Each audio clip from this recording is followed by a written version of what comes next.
We're learning more about the ouster and return of OpenAI CEO Sam Altman. Reuters reporting that before the board fired Altman, several staff researchers wrote a letter to the board warning of a powerful artificial intelligence discovery that they said could threaten humanity. Sources telling Reuters that the previously unreported letter and AI breakthrough were key developments ahead of Altman's ouster and factored in to the board's list of grievances with Altman. Other concerns included commercializing these advances before understanding the consequences. The day before Altman was fired, he told world leaders at the APEC summit that he believed major advances were in sight.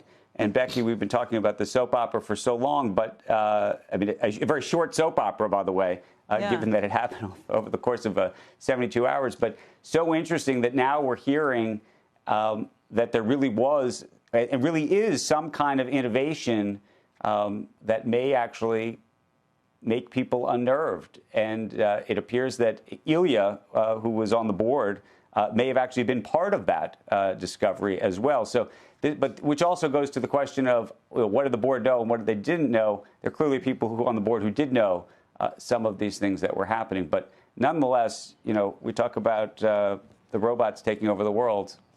Clearly, somebody saw something, and I don't know if that should make people excited or scared. I mean, that's a pretty scary contention. As you mentioned, Ilya on the board, also the chief scientist at OpenAI, his concerns that went along with this, and that would make sense as to why the board wasn't talking before, right? Why didn't we hear nothing about why they fired him, what led up to that?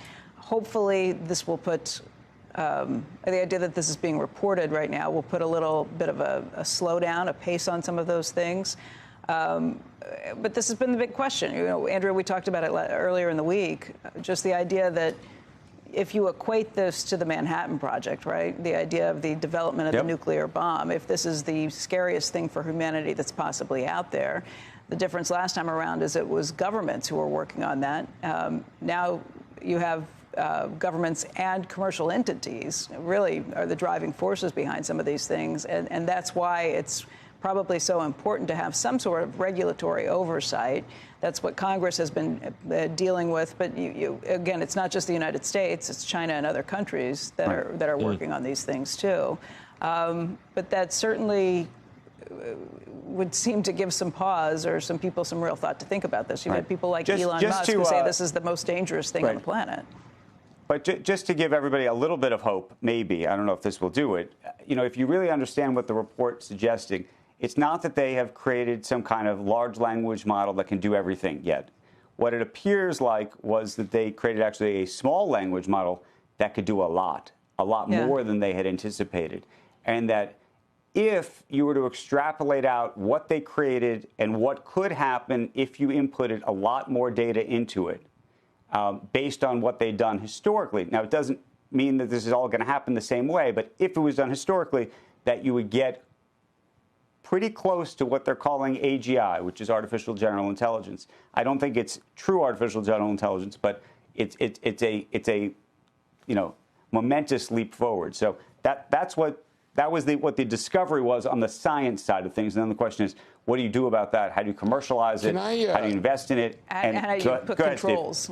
Can I pipe in with two anecdotes I got from two people in my life, and it reflects the way I sort of felt about this.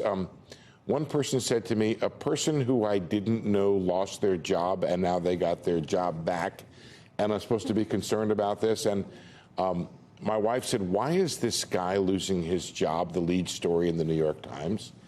And I sort of still kind of feel that way. We're looking, and maybe Andrew has found it in this report. You know what this is like? Steve, what? You know what this is like? This is like if we were talking about Heisenberg. Yeah. Literally. That's the analogy here.